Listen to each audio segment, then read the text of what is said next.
에베소서 2장 19절에서 22절까지의 말씀을 제가 읽겠습니다. 이제 다 같이 자리에서 일어나 하나님의 말씀을 경청하십시오. 그러므로 이제부터 너희는 외인도 아니요 나그네도 아니요 오직 성도들과 동일한 시민이요 하나님의 권속이라. 너희는 사도들과 선지자들의 터 위에 세우심을 입은 자라. 그리스도 예수께서 친히 모퉁이 돌이 되셨느니라. 그의 안에서 건물마다 서로 연결하여 주 안에서 성전이 되어가고 너희도 성령 안에서 하나님이 거하실 처소가 되기 위하여 그리스도 예수 안에서 함께 지어져 가느니라. 아멘. 자리에 앉으시기 바랍니다. 하나님께서 이 말씀으로 우리에게 은혜 주시기를 원합니다. 이번 주일은 공식적으로 이 해의 마지막 주일이고 또 공교롭게도 마지막 날이기도 합니다. 그런데 실상 그보다 더 중요한 것은 오늘이 성탄 그 다음 주일이라는 것입니다. 교회를 살펴보면 성탄 이후 첫 주 이렇게 명명을 합니다. 세상은 우리가 아는 것처럼 이 성탄 전과 후로 나뉩니다. 흔히 우리가 역사를 구분하는 기점을 BC와 AD로 나눕니다. BC는 Before Christ의 앞자를 각각 따서 그러니까 그리스도 예수께서 오시기 전이라고 표기합니다. 그리고 AD는 라틴어 아노 도미니, 그래서 아노는 주님의, 도미니는 해입니다. 년 말이죠. 즉 주님의 해라는 뜻으로 예수님이 오신 이후에 시작된 역사를 지칭하는 말입니다. 주님이 오시기 전에는 그 시대가 율법으로 규정한 구원의 길에 온전히 참여하지 못하면 인간은 구원받을 길이 없었습니다. 그러나 이제는 모두가 예수 그리스도를 구주로 영접하면 그분의 대속으로 구원에 이르게 되는 그런 시대의 장이 열린 겁니다. 오늘 말씀에도 우리에게 생긴 변화에 대한 말씀이 증거되어 있습니다. 19절입니다. 다 같이 읽어보시겠습니까? 그러므로 이제부터 너희는 외인도 아니요 나그네도 아니요 오직 성도들과 동일한 시민이요 하나님의 권속이라. 이게 갑자기 이렇게 됐다라는 게 좀 의아하죠. 성탄이 있었기 때문에 그런 겁니다. 우리는 이방인이었습니다. 은혜의 구속이 미치지 못하는 권외에 있는 사람이었습니다. 그런데 우리가 신분이 변화되었습니다. 2주 전 17일 주일 말씀 혹시 기억하고 계실까요? 우리는 태생적으로 그런 좋은 혈통이 아니라 그냥 죄의 피를 물려받은 죄인일 뿐이었습니다. 거기다가 유대인들은 그나마 하나님의 택하신 백성이라는 그런 혈통이라도 있었지만 우리는 그냥 저 극동에 분단된 나라의 울진인과 충렬공파 28대 손 그것뿐입니다. 족보 나온 그 어렴풋이 기억이 되시죠? 그런 우리가 근본에 우리의 힘으로 세상의 제도나 권세나 돈으로도 바꿀 수 없는 그 태생적인 모든 한계가 송두리째 바뀌는 날이 일어났습니다. 우리는 그렇게 이방인이었다가 이제는 그리스도와 한 혈통이 되었습니다. 그리고 그와 더불어 약속의 언약을 받은 사람이 되었고 소망과 더불어 하나님을 얻었습니다. 이런 일이 언제부터 가능해졌습니까? 네, 그렇습니다. 성탄 후 예수께서 이 땅에 오신 이후에 비로소 가능해진 일입니다. 그래서 우리는 이제 외인도 아니요 나그네도 아니고 성도들과 동일한 시민, 어디 속한 시민이겠습니까? 맞습니다. 이전에 예수께서 오시기 전에 우리가 태생적으로 넘어설 수 없던, 그래서 주변에만 맴돌아야 했던, 그렇게 들어가고 싶고 속하고 싶고 그렇게 간절하게 바라던 하나님 나라의 시민입니다.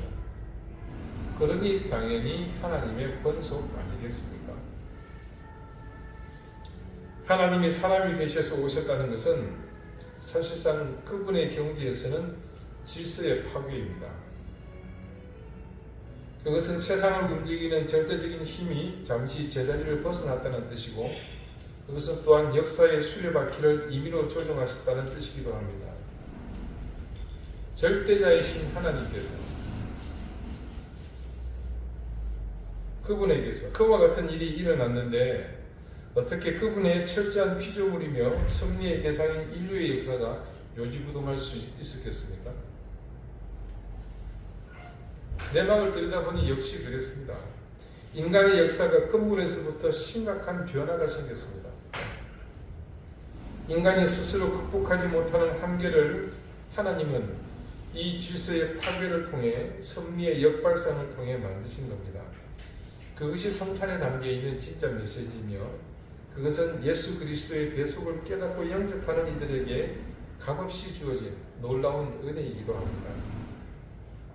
그래서 성탄은요, 인류 문명의 또 운명의 대전환이 일어난 가장 기념비적인 전무후무한 사건이라고 할 수 있습니다. 그런데 말입니다. 오늘 말씀을 보면 그렇게 우리 인류에게 일어난 그 일과 더불어 우리에게 더욱 뜻깊은 의미의 변화가 감지됩니다. 외인이 아니고 나그네도 아닌 시분이 되었습니다. 거룩한 무리, 즉 세상과 구분되는 운명을 지닌 그들과 동일한 하나님 나라의 시민이 되어서 하나님의 권속이 된 우리에게 말입니다. 자, 그 다음 구절의 처음 시작이 뭐라고 증거하고 있습니까? 20절 봅시다. 너희는 사도들과 선지자들의 터 위에 세우심을 입은 자라, 이렇게 말씀하고 있습니다. 상당히 은유적인 표현을 하고 있습니다만은 이 말씀의 의미를 생각해 보면 이것이 단지 한 사람 혹은 다른 사람 그 자체를 한정해서 규정하고 있지는 않다는 사실을 알 수 있습니다. 자, 그도 그럴 것이 20절 그 다음 나머지 부분이 그 사실을 뒷받침하고 있지 않습니까? 나머지 말씀을 보죠. 그리스도 예수께서 친히 모퉁이 돌이 되셨느니라. 자, 앞구절도 상당히 부담스러운 상황인데 거기에 대해서 예수께서 무슨 돌이 친히 되어 주신다는 말씀이죠. 왜 예수님께서 느닷없이 돌이 되어 주신 걸까요? 이해가 안 되세요? 우리가 돌이잖아요. 우리와 같이 계셨잖아요. 그러니까 예수님이 돌이 되는 것은 성탄이 아니겠습니까? 성탄이 아니라 석탄인가? 네, 뭐 그렇게 생각하면 일리가 있지만 문맥상 단순히 생각할 부분은 아닌 것 같습니다. 에베소서가 교회론에 대한 말씀이라는 것은 여러분 이제 귀 따갑게 들으셨죠? 이제까지 말씀 속에서 유추해서 우리가 교회인 것, 또 교회의 본질적 기능이 무엇이어야 하는지를 찾았지만 여기서는 직접적으로 전면에 그런 사실을 내세우고 있다는 것을 볼 수 있습니다. 사도들과 선지자들의 터라는 말 자체가 이미 뭔가를 염두에 둔 표현이었습니다. 그리고 예수님께서는 친히 그 사실에 대한 보증이 되어 주시고 있죠. 무엇이겠습니까? 그에 대한 대답이 바로 21절에 증거되어 있습니다. 그의 안에서 건물마다 서로 연결하여 주 안에서 성전이 되어가고, 저와 여러분이 바로 성전, 교회됨을 이렇게 바울은 구체적으로 에베소 교인들에게 지금 이 말씀 속에서 천명을 하고 있습니다.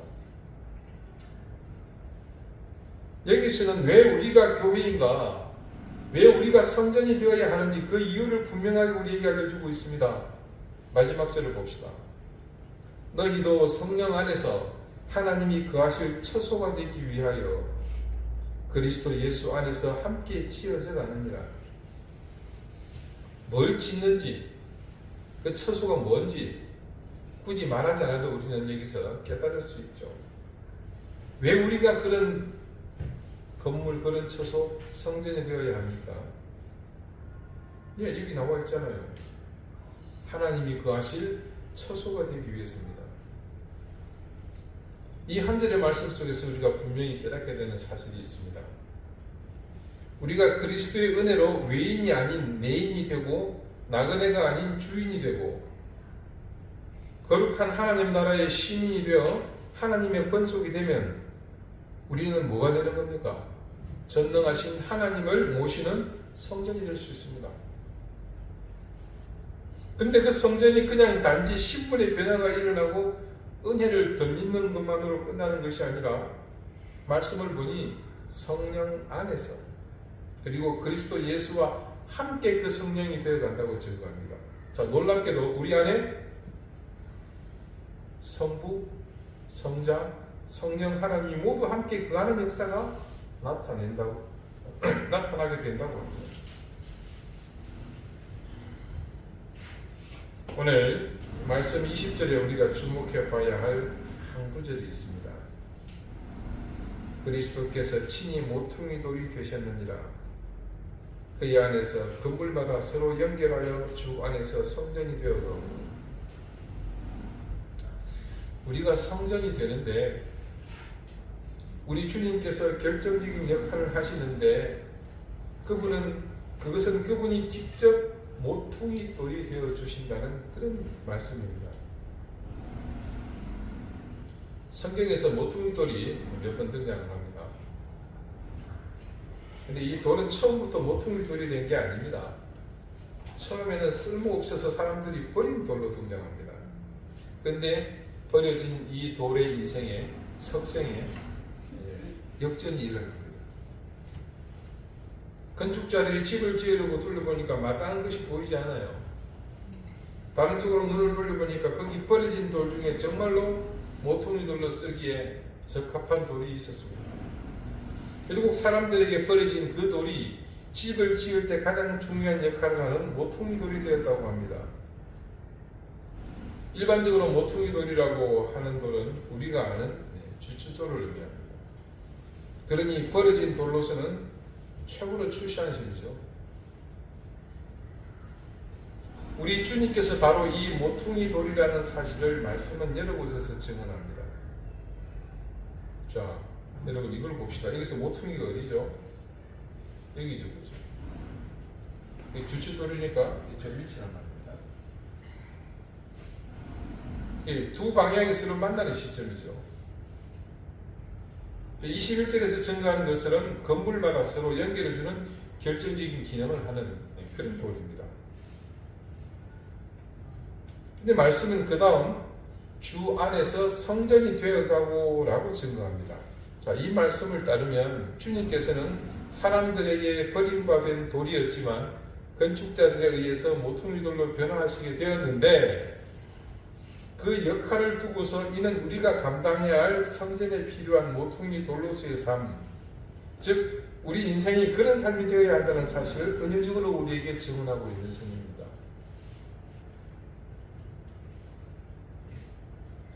버려진 돌이 모퉁이 돌로 쓰임받는데 그 쓰임받는 가장 중요한 역할이 바로 서로 연결함으로 성전이 되어간다는 겁니다.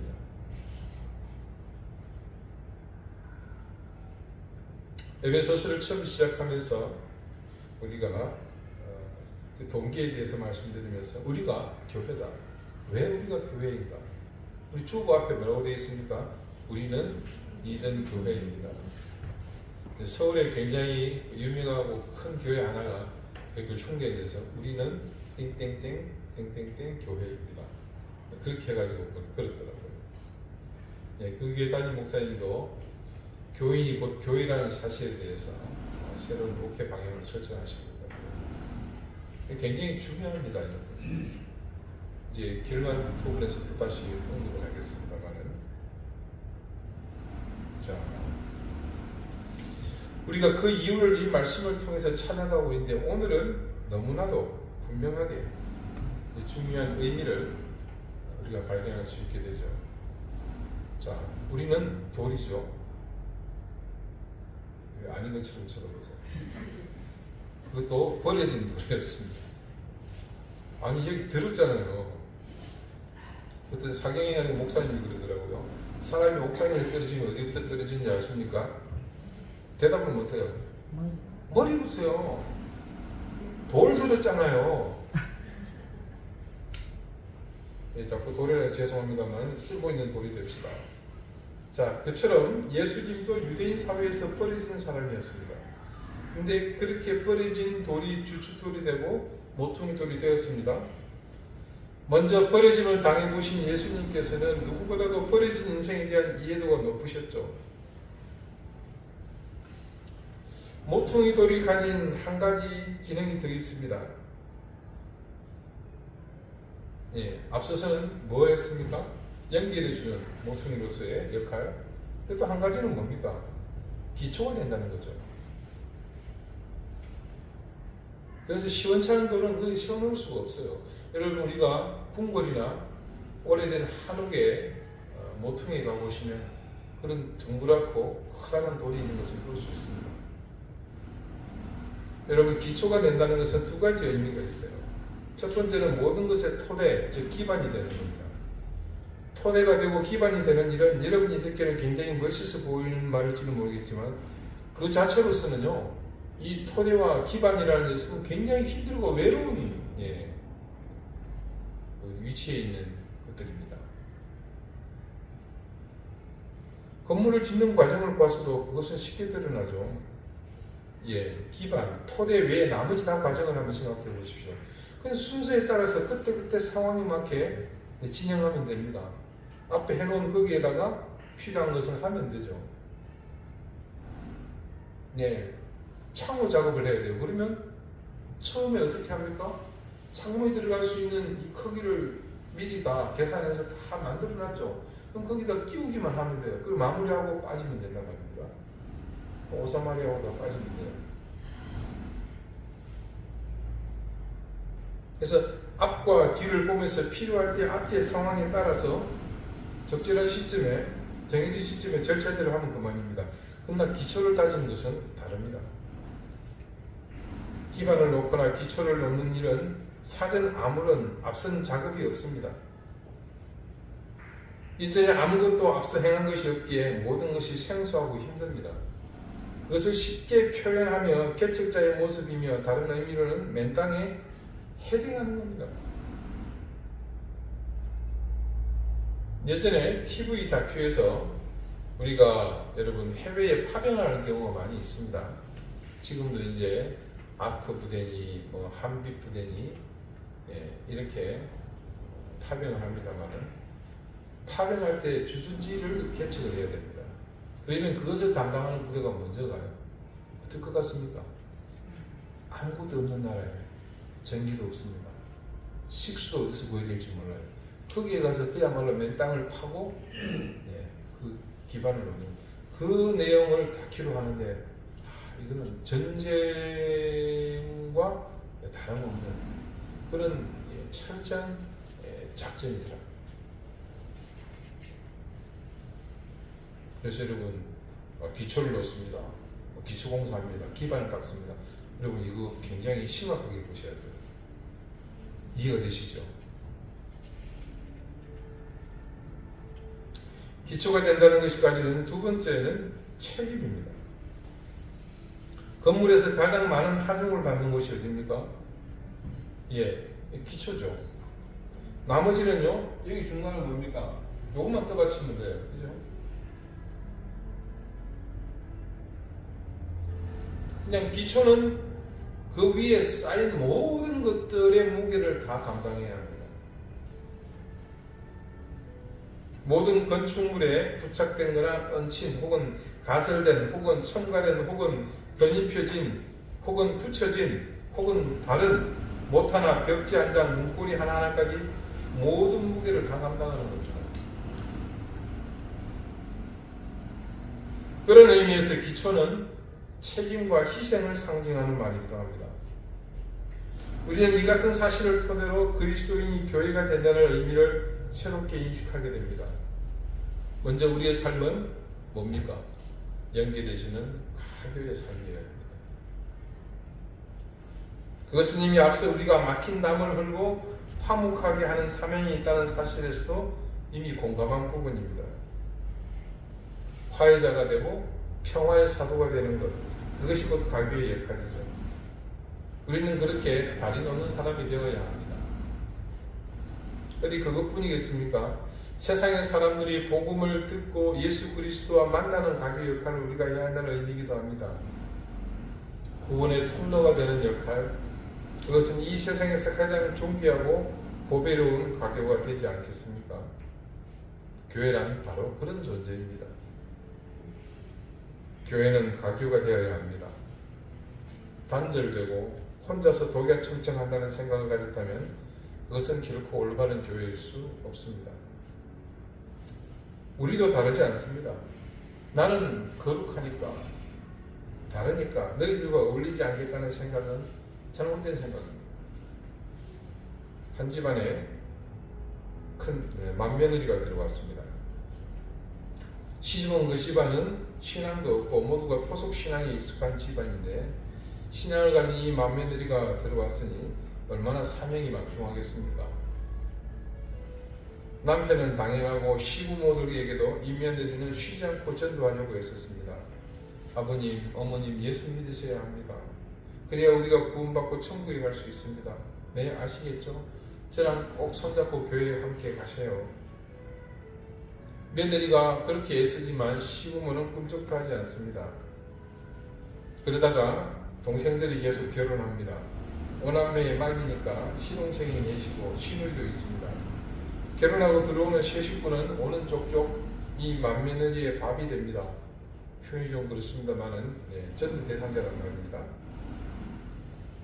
엄처시아의 제2 권력자인 맏며느리가 예수 믿어야 한다, 교회 가야 한다 그러니 손아래 동서들은 안 간다, 못 믿는다, 제대로 대답도 하지 못하고 그냥 그때마다 시집살이 힘들구나 그렇게 속으로 되뇌이고 맙니다. 수십 년 세월이 흐르고 지금은 대다수가 교회에 출석하고 신앙을 가졌지만 그렇게 되기까지 숱한 고난의 시간이 있었습니다.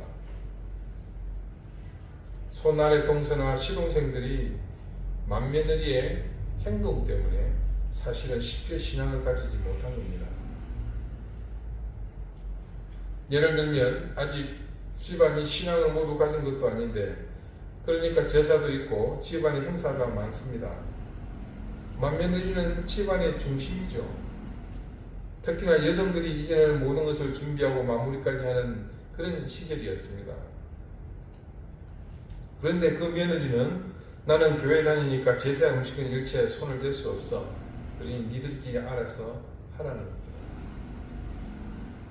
그뿐이 아닙니다. 이번 집안 행사가 주일에 있는데 맨날 주일이죠. 다른 날 별로 있습니까? 나는 교회 가야 하니까 니들끼리 다 알아서 해라. 그러면서 거의 모든 행사에 불참하는 겁니다.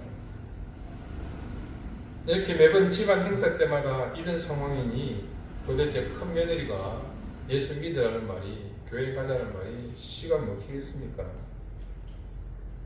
그런 상황에서 만날 때마다 교회에 나가고 있느냐, 구원받아야 한다, 예수 믿어야 한다, 그러니 손아래 동생들, 동서들, 시동생들 모두 다가 속으로 너나 열심히 다니세요 하는 상황이 된 겁니다. 한동안 그 집안의 동생들은 예수님을 만날 수 없었습니다. 이유는 바로 이 맏며느님께서 그렇게 만드신 거죠. 한 집안의 유일한 그리스도인으로 그녀는 자신이 교회인 것을 생각하지 못했을 뿐 아니라 교회로서의 역할을 제대로 하지 못했습니다. 모퉁이 돌인 자신의 역할에 대한 지식이 전혀 없었던 것이죠. 그리스도인으로서 제사 음식을 만들고 또 제사에 참석하는 것은 달가운 일은 아닙니다. 그러나 신앙을 가진 사람이라면 누구나 그 일을 하고 싶지 않은 것은 맞습니다만은 신앙 양심에 끓김이 있기는 합니다만은 신앙 양심과 사람을 섬기고 사랑하는 일은 별개의 문제입니다. 큰 며느리가 그 일을 하고 싶지 않다고 하면 나머지 동생들은 대신 일을 떠맡아야 합니다.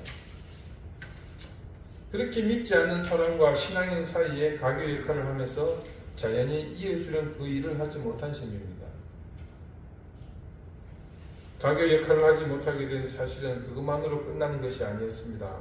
결국에는 그 역할에서 빠지다 보니 맏며느리로서 그 집안에서 중심이 되고 기반이 되고 기초가 되는 역할까지 종국에는 하지 못하는 그런 형국이 되고 말았습니다. 자기 책임을 다하지 못한 거죠. 그러니 궁극적인 그 며느리의 목적인 가족 전도는 요원하게 되었습니다. 결과적으로 자신이 결국 전도의 걸림돌 역할을 하고 있었던 점입니다. 오랜 시간이 지나고 대부분 가족이 예수를 영접했지만 쉽게 갈 수 있는 길을 어렵게 돌아간 셈입니다. 세월이 지난 어느 순간 그 며느리는 이 모든 사실을 깨닫게 되었습니다. 내가 이제껏 모퉁이 돌로서 자신의 역할을 하지 못한 사실을 알게 된 겁니다. 그리고 자신이 도리어 가족의 구원을 방해하고 있었다는 사실을 알게 되면서 큰 충격에 빠졌습니다. 그리고 그녀는 깨달은 즉시 가족들에게 정말 진심 어린 사과를 했습니다. 그리고 지금은 정말로 자신이 해야 할 교회의 역할, 모퉁이 돌로서의 모든 삶의 정성과 수고를 아끼지 않고 있습니다. 정말 최선을 다해 사랑하고 섬기면서 모두가 구원의 자녀로 사는 삶을 누리고 있습니다. 여러분, 세상에는요, 이런 사명을 인지하지 못하고 잘못된 신앙을 사는 그리스도인들이 넘쳐납니다. 혹시 여러분 판세라는 말 들어보신 적이 있으십니까? 네, 판사 새끼를 줄여서 하는 말입니다. 판결을 제 마음대로 상식 밖으로 벗어나게 하는 판사를 걷는 신조어입니다. 국회의원이라는 말은 따로 설명하지 않아도 될 것 같습니다. 우리 봉희쌤 양해를 요구하겠습니다. 교사들을 향한 지침도 있습니다. 제가 살던 동네 그 깡촌에서는 선생님을 비하할 때 선생질 한다고 합니다. 제 모교에 서울서 부임하신 부목사님 네 분이요, 이 선생질이라는 말을 태어나서 처음 들은 겁니다. 사모님도 마찬가지입니다. 당시 청년이던 제게 와가지고, 아니 임장호님께 도대체 선생질이라는 말을 어떻게 할 수 있어요? 이 동네 진짜 웃기는 동네네요. 예, 모두들 특정 해당 부류에 대한 비하를 목적으로 부르는 소구들입니다. 근데 여러분, 우리 그리스도인들에게도 있는 것 아십니까? 예, 예수쟁이들, 예수 믿는 것들, 교회 다니는 것들, 예, 이런 말들은 이제 다 익숙하시죠? 그러다가 근래에 등장한 말들이 있습니다. 개독교, 줄여서 개독들이라고 합니다. 먹사, 잡사, 이 모든 말들이 만들어진 배경에는 반드시 이 가교로서의 역할, 기초로서의 역할을 제대로 하지 못한 신앙인들의 삶이 있었습니다. 교회를 향해서, 그리고 그리스도인들을 향해서 세상이 기대하는 바가 있습니다. 그 기대에 미치지 못할 때 사람들은 뭐라고 대놓고 소리를 내지는 않습니다. 그런데 세상 사람들이 소리를 낼 때가 있습니다. 그것은 하지 않을 때보다 해서는 안 될 때 하는 소리입니다. 교회가 그 구성원이 되는 그리스도인이 자기 역할을 제대로 하지 못하는 것을 넘어서 더 악한 모습, 더 부도덕하고 더 무질서하고 더 모렴치할 때는 세상이 소리를 냅니다. 이런 소리들이 이제 이전보다 더 많이 들린다는 것은 우리가 세상 사람들보다 더 악하고 더 부도덕하고 더 무질서하고 더 모렴치하기 때문에 나는 겁니다. 특히나 개독교인, 목사, 잡사는 유독 우리나라에만 있는 용어들입니다. 다른 나라 크리스찬들이 이 사실을 안다면 얼마나 우리나라 크리스찬들을 비웃고 우습게 보겠습니까? 오늘 말씀을 통해 우리는 교회에 대한 일반적이지만 지극히 상식적이고 필수 불가결한 사실에 대해 생각해 보게 되었습니다. 언젠가부터 저는 이런 생각이 들었습니다. 이 땅에서 교회가 점점 쇠퇴하다가 마침내 없어질 수도 있는 날이 오겠다는 겁니다. 이미 그런 지표들은 가시적으로 곳곳에서 목도가 되고 있습니다.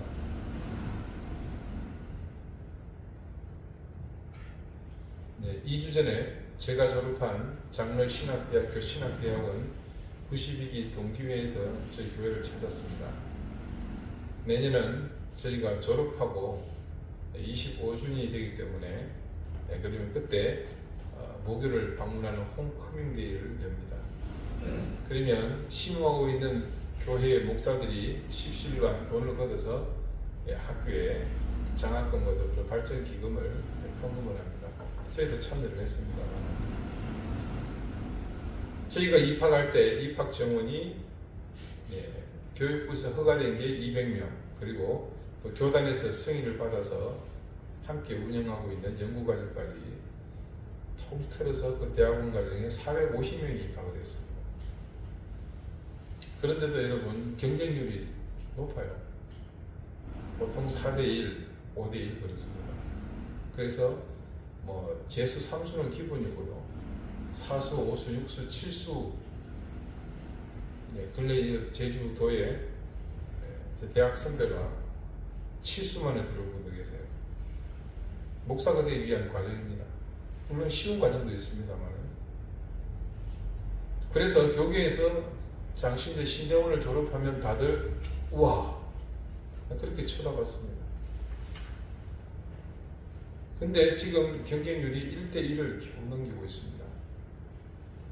지금은 원서 내고 그냥 줄 잘 서면 어지간하면 들어갈 수 있어요.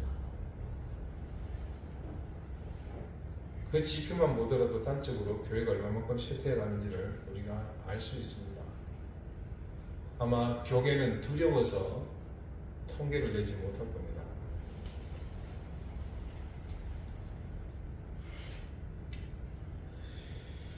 세상의 교회들이 그리고 그 안에 있는 그리스도인들이 스스로 교회로서의 자기 역할을 다하지 못하면 그 날이 더 빨리 올 수도 있습니다. 그러나 아무리 시대가 악하고 그래서 악한 영이 교회를 핍박하며 그리스도인들을 무너뜨리려고 할지 몰라도 신실한 그리스도인들이 이 땅에 스스로 자신이 교회됨을 천명하는 하나님의 자녀들이 교회로서의 자기 역할을 감당해낸다면 결코 교회가 무너진 일은 없을 것입니다. 교회의 역사는 많은 그리스도인의 숫자가 그 운명을 가르지 않았습니다. 중요한 교회의 역사, 기독교의 전환기에 하나님은 단지 몇 사람의 신실하고 헌신된 교인된 그리스도인을 통해 하나님의 뜻을 펼치셨습니다. 어쩌면 점점 마지막 때를 향해 매년 숫자가 줄어가는 모습 속에서 하나님은 언제나처럼 또 새로운 역사를 위해 그런 사람을 찾고 계실지 모르겠습니다. 우리 사랑하는 이든교회 성도 여러분, 우리는 정말 보잘것없는 존재입니다. 변변한 우리 소유의 건물도 없을 뿐더러 교인의 숫자도 분명 미미합니다. 그러나 저는 그런 형편이 우리 한 사람 한 사람이 올바른 교회로서의 삶을 모두가 열심히 사는 한 결코 우리를 위축시키지 못할 것이라고 믿습니다. 그저 우리는 말씀 속에서 우리에게 보여주시는 그 길을 따라 그리고 그 말씀이 분명히 그렇다고 하시는 그대로 살아갈 뿐입니다. 이 한 해 우리는 그 길을 가기 위해서 애썼고 새로운 해도 역시 변함없이 세상의 방법이 아니라 말씀 속에서 우리에게 보여주시는 그 길을 따라 묵묵히 가고자 합니다. 여러분에게 저는 장밋빛 미래를 약속할 능력은 없습니다.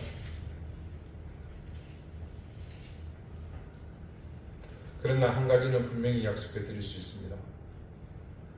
우리가 말씀이 보여주시는 그 길로 가는 한 결코 무너지지 않을 것이며 우리를 위협하는 어떤 세력이 있다고 하더라도 흔들림 없이 당당히 나갈 수 있을 것입니다. 하나님은 당신의 길을 가는 사람들의 편이십니다. 저는 하나님의 편에 서 계신 여러분이 2024년에 올해보다 더욱 성숙해지고 더 큰 은혜와 복을 누리게 될 것을 확신합니다. 2023년 여러분과 함께 하신 주님께 감사와 찬양을 드립니다. 그리고 이 한 해를 살아내신 여러분을 격려합니다. 그리고 다가오는 2024년 새해 아버지 하나님의 은혜와 복이 여러분에게 충만해지기를 기원합니다. 기도드리시겠습니다. 하나님, 2023년 우리가 실감한 교회의 위기가 본격화되는 해였습니다. 자기들만의 교회, 세상과는 단절된 채 나만 아는 그런 공동체는 설령 교회가 아니더라도 생명이 오래가지 못한다는 사실을 깨닫게 해주십시오. 교회의 성장이 목적이 아니라 우리가 정말 한 사람 한 사람이 성전이 되어 성부, 성자, 성령 하나님이 함께 거주하는 귀한 전이 된다는 그 사실에 우리의 삶과 목적의 방향을 삼게 해주십시오. 우리가 성령 안에서 하나님이 거하실 처소가 되기 위하여 그리스도 예수 안에서 함께 지어져가는 존재라는 사실을 바르게 인식하며 말씀이 보여주는 길을 따라 그리고 말씀이 규정하고 있는 그대로 나아가는 우리 교회 그리고 우리 이든 교회의 성도들이 되게 해주십시오.